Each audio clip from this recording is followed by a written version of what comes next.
Okay, my name is Ashraf Kaside here on Geta TV. Today we are hosting Dr. Sarah Birete, and we are happy that we are hosting you. First of all, let me introduce her, and here she is. Dr. Sarah Birete is a founding partner and executive director for Center for Constitutional Governance, CCG. Previously, she was the deputy executive director of the same NGO in 2011 and to 2019. And prior to that, 2011, she was working as a public defender at the Public Defenders Association of Uganda, Kampala. She is a lawyer by profession, so she knows what she's going to talk about.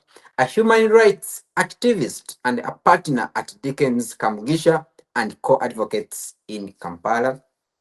She also chairs national coalitions, including the National Coalition on Civic Space in Uganda, and she is the focal point person for the International Human Rights Defenders Group, known as VUCA Allies for Uganda. We are so happy that we are hosting you. Many things are going on in my country, Uganda, where I am not living right now. You are there and you sometimes physically see things that are going on. My very first question is, what is your view about Uganda's political landscape as we head into the 2026 general elections? Well, there's a lot of uncertainty on the political landscape. And if we may use the last election, the Kawempe by-election, as a baseline, we saw too much violence in Kawempe. We saw the beating of your fellow journalists that are here in Uganda, all of them tortured, beaten, put in drones, pushed in drones. We saw about 30 members. These are war vehicles that are meant to be in the war field driving through thick forests. They were all deployed in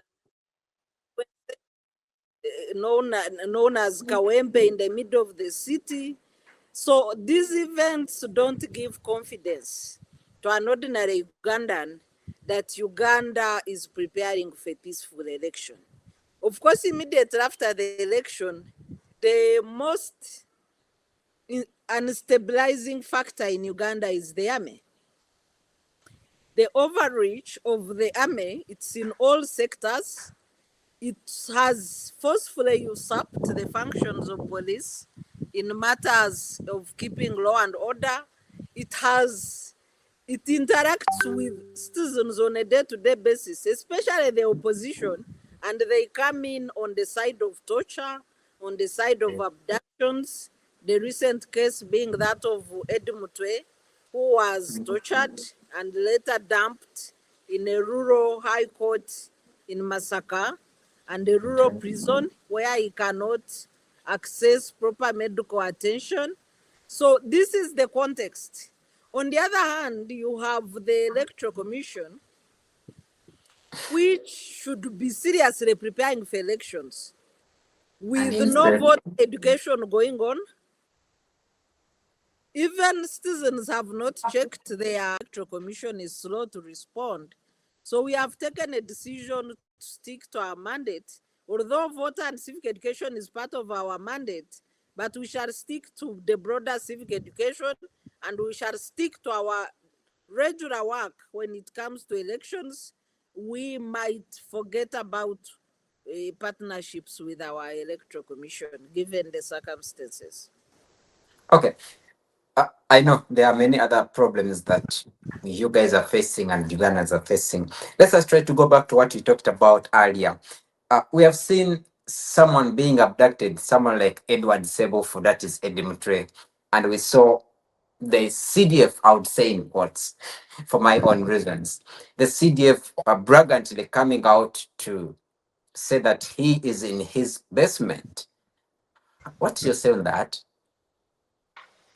Well, it's unfortunate that we have the head of the military or the commander of the defense forces, which is the full name for CDF, who conducts himself with excessive impunity, with the total disregard of the laws of the land. So he himself is an outlaw. He does not follow the constitution in Articles 208, 9, and 10 of the constitution that govern the operations of the Uganda People's Defense Forces. He does not follow the UPDF Act, his conduct. His conduct is also outside the UPDF Code of Conduct. He only, according to his own confession, he only listens to the father. There are two statements for me that really scare me and that sometimes, cause some questions as to whether I don't even know whether the father knows what his son is doing to the country. The Really? I think it country. does. I think it does. He's the person who appointed him to be the CDF, and he is the commander in chief. So why do you think he doesn't even know? Actually, I'm much older than you. I get The you. things I used to do when I was your age, I cannot do them. And I am middle age. I am like half the age of the president. So Okay. how many things is he unable to do at his age? That's why I think that sometimes he could not be in charge or alive Oh, to the day-to-day happenings in the country. okay. I get your point. Yeah, because of advanced age. So I want still assume that he doesn't know what the son is doing. Because if he knew and then he does not take action, it would be Mhm. very unfortunate for the country to have leaders who think in a worse manner than a dictator Idi Amin. It would be very unfortunate. I see. Yeah. So when Oh, he posted that when the president was making him CDF, he told mhm. him to turn UPDF into a killing machine. Okay. Yeah, and this is his own post on X. Really, that is extremely alarming because as much as the UPDF is supposed to defend the territorial integrity of the country, when you say you are turning it into the killing machine against the people, because so far we have not had the CDF tweeting on fighting enemies of Uganda. He I is see. tweeting on torturing Ugandans. So did the father tell him to turn the UPDF a killing machine against citizens or against enemies of Uganda? So, or do they take citizens to be enemies of Uganda that should be killed by the national army when they are going about their civic duties? That is cause for worry. I see. Okay. I get that point too. I know there is another thing that we have to worry about, we as Ugandans, where he brought in the issue of sectarianism. Many people have been abducted in the past, and whenever they got out or whenever they get dumped somewhere, they always say that they're being asked to call, should I say it, the Kabaka of Uganda to come and save them. These are quotes from one of the statements released by the NUP president, Robert Chagulanyi Sentamu. He says, these people always say they have been beating us, torturing us, asking us to call Sawasajja Kabaka, the king of Buganda, to come and rescue us. They tell us to sing the Buganda anthem while replacing the name Sawasajja Kabaka into Sabarwanyi Museveni. And now we are seeing Mohos openly coming up saying that Eddie Mutre is in my basement. I am teaching him Runyankole. Uh-huh. I don't know what that is leading to, what that causes, what that is forcing into people's brains from your side. It was another unfortunate tweet among the so many improper tweets of the CDF. Because, and I saw another tweet today trying to say Baganda, the best people, they are my closest friends. It does not take away the damage caused. First of all, the act of of abducting Ugandans using drones is like a replacement of Panda Gari with the Panda Drone. Yeah. Whereas during Idi Amin days, people would be abducted, and the Swahili word was Panda Gari, while telling you to go in the boot, in the car boot of the. Abductors. Yes. So now we have Panda Drone, and the recent example is how journalists were treated in Kawempe by election. All of them pushed into drones, tortured, and most of them spent an average of 3 weeks in the hospital. I don't even know who covered their medical bills. So now you have this Panda Drone by UPDF. Mhm. Before, people were alleging that they don't know who is abducting Ugandans, but now it's clear because the abductor even tweets and boasts on social media that, for example, when he was telling Bob Wine that I have taken Edu Mutwe, what can you do? Like demonstrating the impunity that he can do whatever he wants and there's nothing Ugandans can do to him or the Ugandan authorities.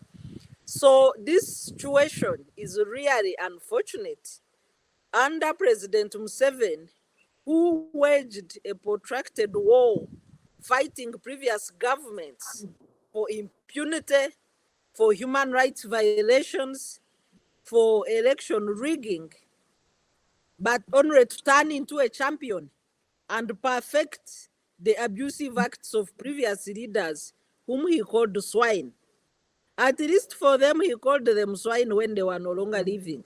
But today in Uganda, we have a leadership that is worse than what he referred to as swine in terms of I human rights. understand. So it's very unfortunate. And that's why I want to remain with that assumption that maybe he doesn't know what's happening. Yeah, but also, I haven't heard what you have to say about the sectarianism this guy is trying to bring up.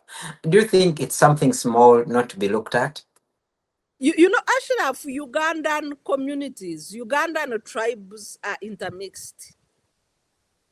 We no longer have a distinct tribe standing alone on its own Which is because a of good thing. yes, because of intermarriages. So we no longer have pure Baganda, pure Banyankore, pure whatever. We are all intermixed. When an individual creates such a crime of sectarianism, ideally he should have been charged by now in the Okay. court martial. But because of the impunity, so there is nothing to do about it. Because maybe the people who should be enforcing law and order are scared of the father. I don't even know why nobody attempts to question him on his conduct. But the most unfortunate thing is that then he continues as a head of an institution that should be a pillar of the state, an important pillar of the state, like UPDF.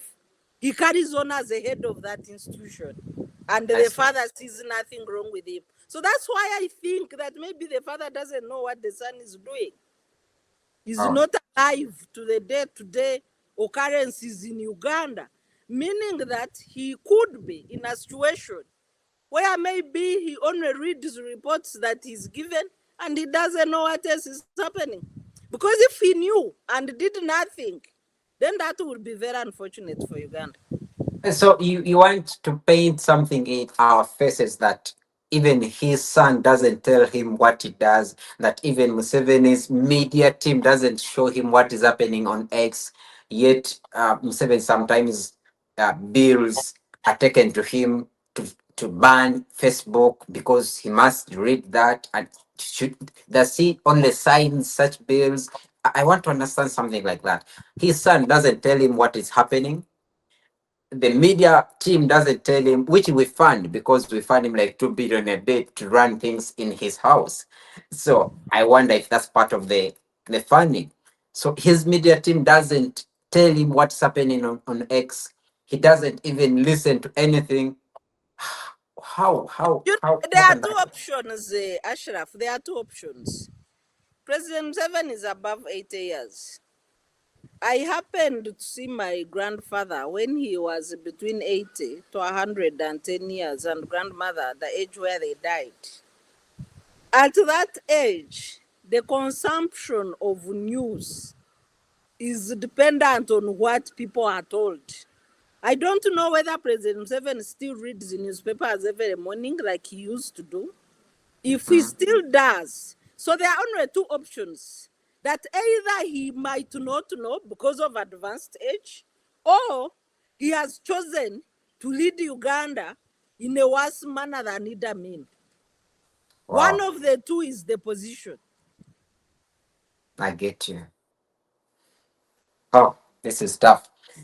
Still going back to what we are talking about, the president of the NUP, Robert Chagulanyi said, sometimes I call him the elected president because I don't know, he was elected basing on the evidence they always told us. But here's the issue: he has written a letter to many elders, leaders in the West, in Chigezi and Ankole sub-regions, trying to tell them about what Museveni's son is doing, the CDF, and trying to tell them to wake up and say something about it. And he's saying that NUP and his leadership is ready to engage, whoever is ready to engage with them, to make sure the country is created in a way that respects every citizen. Um, what is your say on this letter if you read it anyway? And what do you think should be done for it to have some sense of value that comes out? You know, I haven't read the letter, but I've heard about it. And Okay. I also saw the calls on social media. People were calling out to Banyankore to announce where they stand. So Yeah. I assume that it's with the same spirit to say, do you agree with this? Do you see, one thing that is clear, Ashraf, nobody can torture people in the name of a tribe or a community. Nobody. You cannot say, I am torturing you. Of course, even to mention that I'm teaching somebody Runyankore as a form of torture. So now that means that even our children and grandchildren might shy away from Runyankore the same way Ugandans shied away from Swahili and we don't speak it because it Yeah. was a language of torture.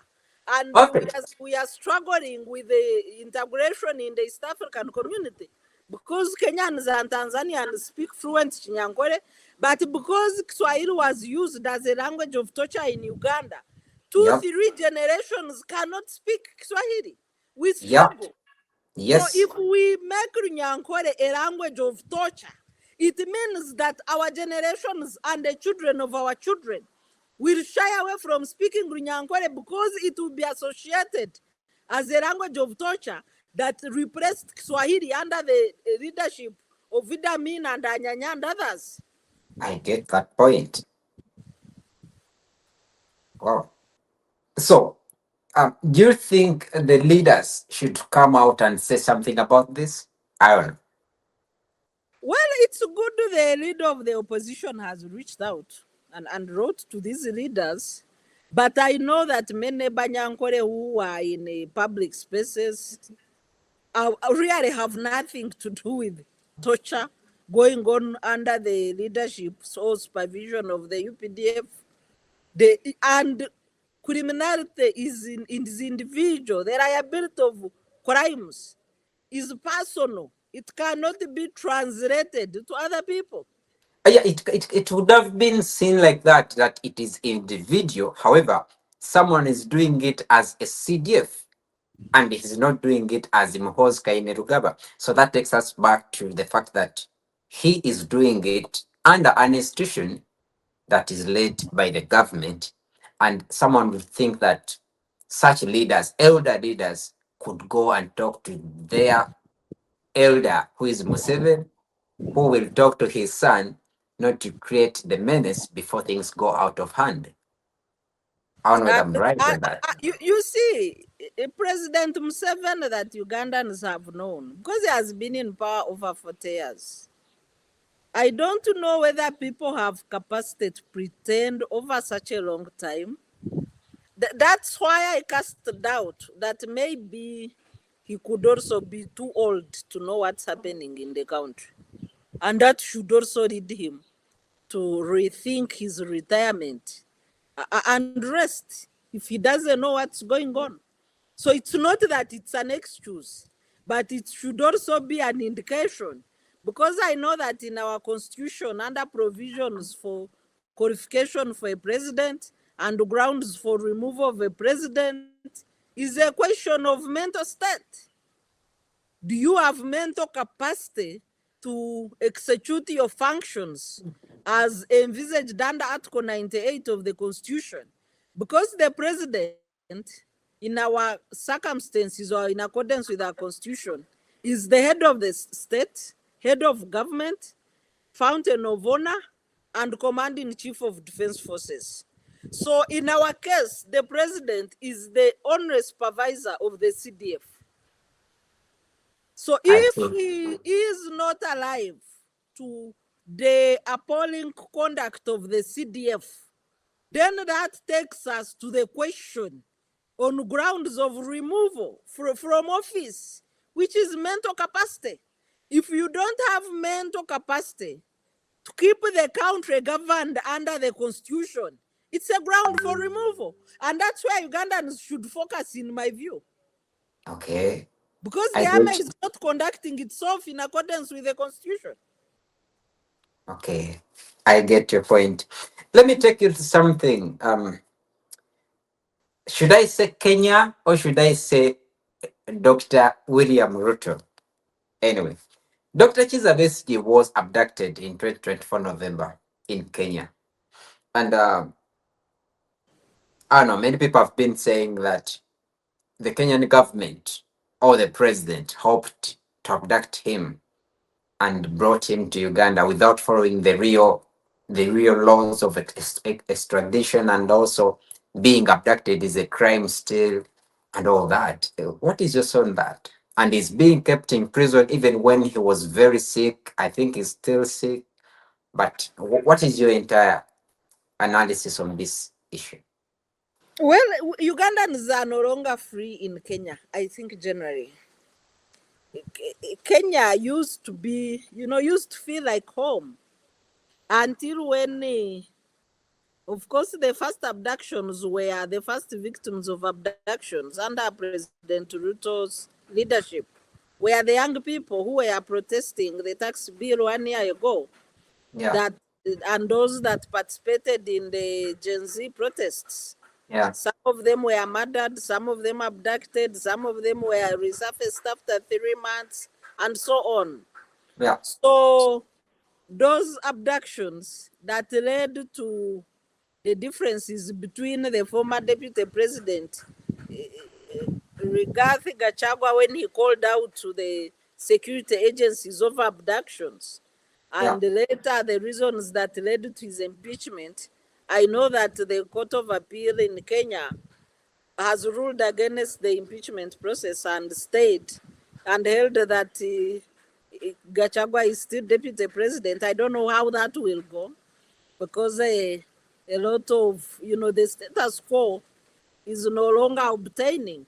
And yeah, because when he was court impeached. issue, yeah, a lot of issues have, matters have been overtaken by events. But that Okay. ruling came out yesterday. So when you have that situation, that a country is not safe for activists, because it was not just BCJ. Yes. Other than there were 36 FDC supporters, the court, Yeah, whose case was dismissed, I think, yeah, yesterday the or other the other day. day. Yeah, Then there was the Tanzanian activist, Maria, who was abducted for about 2-3 hours. And then, because of the outcry and the calls that came from the important capitals in the West, then she was released. So when we go to Kenya, we keep in one place. I just left Kenya 2 days ago. We keep yeah, in one place. We no longer go about freely like we used to, because we don't know who is on the wanted list in that country. It's also unfortunate that President Ruto allows citizens of other East African countries There were also some other nationals that have been abducted from Kenya. So it's not just East Africa. Kenya has been named as the capital state for abductions in Africa because so many people have been abducted from Kenya under President Ruto's government. So when you have a situation where international arrests happen without following international law, without following extradition orders where they exist, it's a very big, signal of a collapse of rule of law in that country.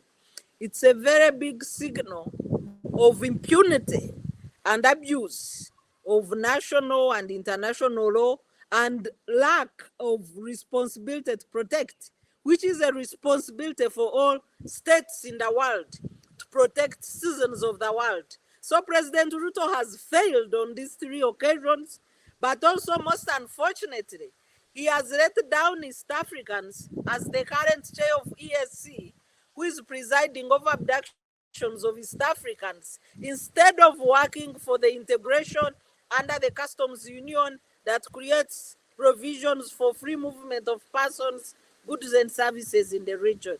Is a big embarrassment to the East African integration agenda. Okay, to a normal Ugandan, Ruto is a very good friend of Museveni. And any Ugandan would say that now Museveni is being a bigger problem and Ugandans need to wake up and do something. Should that person be right to say such a thing?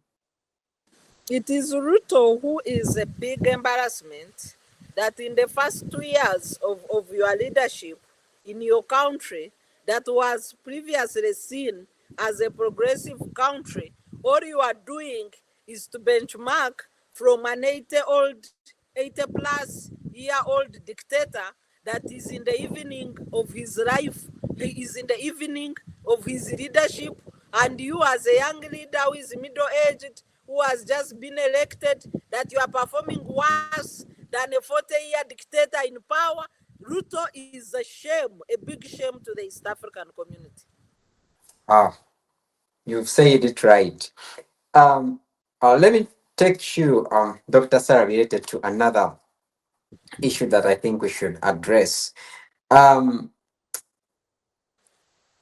in the next budget of Uganda, the 2025-2026 national budget, the Parliament of Uganda is on record planning to have a budget of $917 billion, if I have the figures well in my head.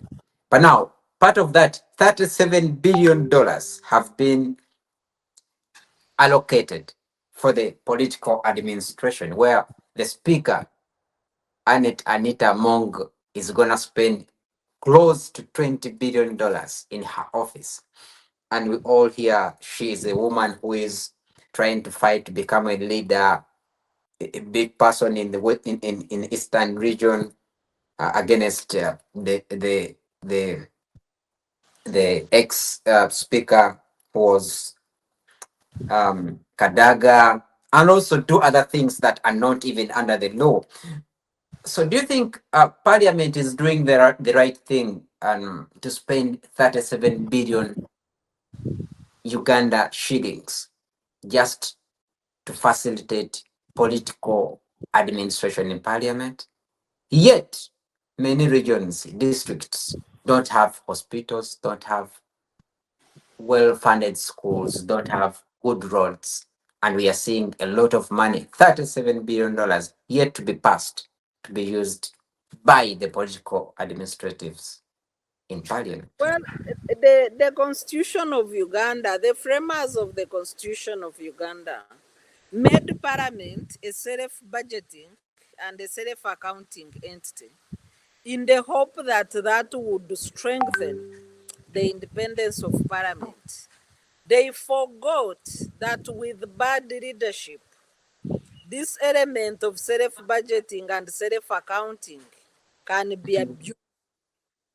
So the leadership, the current leadership of Parliament, has really done many shocking things that previous parliaments under the 29 years of the 1995 Constitution did not do. The abuses of public funds, the extravagance using taxpayers' money, and the gifts and bribes, because this is the same parliament where bribes are also officially allegedly distributed by the office of the speaker, something that had never happened. Like the last talk of the 100 million bribe, which was insinuated by the president, but in a shy manner, when he was saying, why don't you question funds that come from outside? Meaning that Ugandans should stop questioning his intention to bribe an independent arm of government, which is parliament. But Indeed. also the same was confirmed by members of his closer group, the Central Executive Committee, where one of the members said, I was there when this money was being debated, and I want to confirm that it was given. I was in those meetings. So it's no longer rumor. It was confirmed by member of the Central Executive Meeting and board member of the National Planning Authority of Uganda. So when you look at that, that money was distributed through two offices. The office of the NRM chief whip in parliament, but also office of the speaker. So when you have a speaker that sits and distributes bribes from executive to compromise the institution that she leads, really that's a speaker where you have nothing to write home about. So this is the kind of attitude in parliament, is that it's their time to eat. Oh, And that's what they are doing, in my view. They have failed to do their functions of protecting the constitution and promoting constitutional governance as required under Article 79 of the constitution.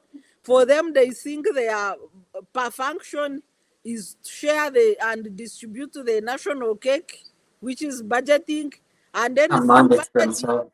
yes, through budgeting, negotiate for kickbacks, give themselves abnormal funds that, like you are talking about, give themselves gifts and rewards. That is where they have excelled, in my view. They have failed in their cardinal duty to protect the constitution. The abuses that we started with, talking about the conduct of the CDF, Parliament should have been the institution to arrest this impunity. But they are busy negotiating for bribes from the father. Do you think that they can even raise matters regarding the abnormal, illegal, and unconstitutional conduct of the CDF? I highly doubt. The speaker has blocked debate of when the Committee of Defense summoned the CDF to explain his crazy utterances on X. The speaker blocked that engagement. I don't think that they understand their function, other than looking at parliament as an avenue for enriching themselves. I don't think. Oh, that's right. Um, there is one other thing that I would want you to give your advice. Many young people are trying to be part of what they call the revolution to make their country better, that is led by Robert Chagulanyi Sentamu, the president of NUP. However, are they messing up sometimes because one, they don't have guns, they can't rise up and shoot people. Number two, they don't have the funds because funds in Uganda are being used by those in power. And these young people don't have jobs, and these young people are really afraid where the country is heading. What would be your advice to them to be part of the revolution to make sure the country gets better? You know, the young people in Uganda, according to the latest census report of 2024, they are 73% of the population. Meaning that anybody above 30 going upwards, they compose 27% of Ugandans. The higher you go, I know that voters, for example, in President Museveni's age group are less than 1%. So the higher you go, the lesser the numbers in terms of demographics. Democracy is about power to the people, and it's also a game of numbers. So young people do not need guns, they do not need money to change leadership in Uganda. They just need themselves. They need their conscience. They need to determine their generational cause, like Frank Fanon said, that every generation must determine its mission and out of obscurity, either fulfill or betray it. So it's time for the youth of Uganda to determine their cause as a generation and either rise up to the occasion to fulfill that mission or betray it. There is no need for guns. Guns are for barbaric leaders. There is no need for money. Money are for, leaders who lack confidence, who lack quality and merit to offer to the people in their service. All they need is their numbers and themselves to rise to the occasion and change the status quo in Uganda in matters governance. Let them So, contest elections, let them vote, let them turn up and vote, let them turn up and protect their vote, let them contest, and let the youth vote for their fellow young people so that they can get the Uganda that they desire. okay, and okay, that leads me to another thing where the NUP is now trying to tell young people to go into what they call a protest vote, and you're saying they should rise up and go and vote. Um, you think this is a great idea? You see, a protest vote, in my understanding, means voting against the status quo. So a protest vote ideally would mean that Ugandans who desire change go out in big numbers and vote for change, regardless of the immediate leader they are taking on the ballot.